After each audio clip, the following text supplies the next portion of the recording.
suis Céline Abdillahi, directrice et co-dirigeante du cabinet RH Plus Guyane. Donc nous, on a un cabinet spécialisé dans la gestion opérationnelle et stratégique RH.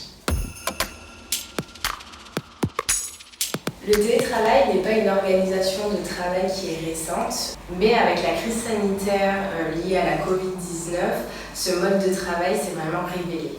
Le télétravail est le fait pour un collaborateur d'exercer ses tâches en dehors de son lieu de travail habituel et généralement il exercera son activité au sein de son domicile.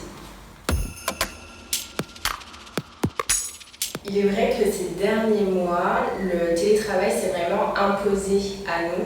Lorsque l'employeur décide de rentrer dans une démarche d'amélioration continue, le télétravail va vraiment permettre d'allier la vie professionnelle et la vie personnelle.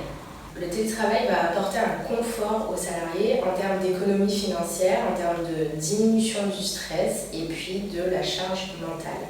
Le télétravail va permettre par contre à l'entreprise d'améliorer l'image de marque et puis de renforcer la culture d'entreprise, mais également de diminuer les journées perdues et puis va participer à la diminution des risques psychosociaux. Vous rentrez dans une relation gagnant-gagnant et vous activez vraiment le levier de la fidélisation des salariés et de la motivation. Le télétravail peut être mis en place par accord collectif ou à travers une charte que l'employeur va rédiger et qui sera donc validée par le CSE. Dans la charte, vous allez vraiment inscrire quelles sont les conditions d'accès au télétravail.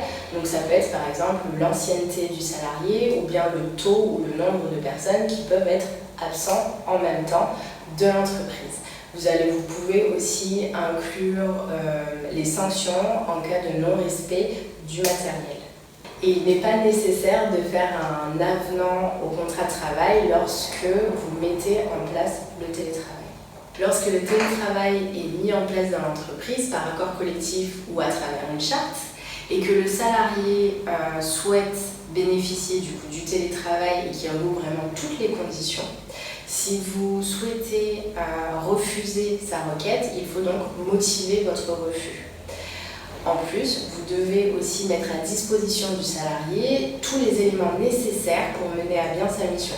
Que ce soit un ordinateur, un téléphone portable, vous assurer qu'il a aussi accès à une connexion Internet et puis qu'il a aussi tous les accès au logiciel interne.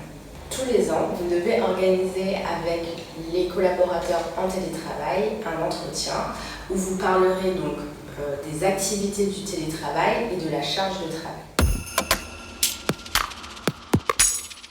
Les droits du salarié, par contre, restent inchangés en termes de formation, de santé et sécurité au travail et bien entendu d'accès à la vie sociale de l'entreprise.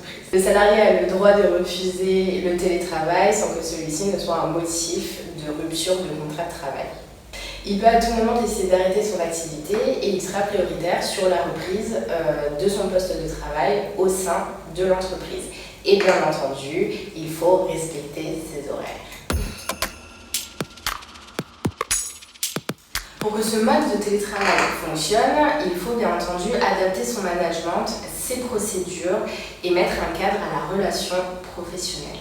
L'adaptation au management à distance est vraiment indispensable pour bien vivre le télétravail puisqu'il permet vraiment de maintenir une bonne dynamique et le lien avec les salariés.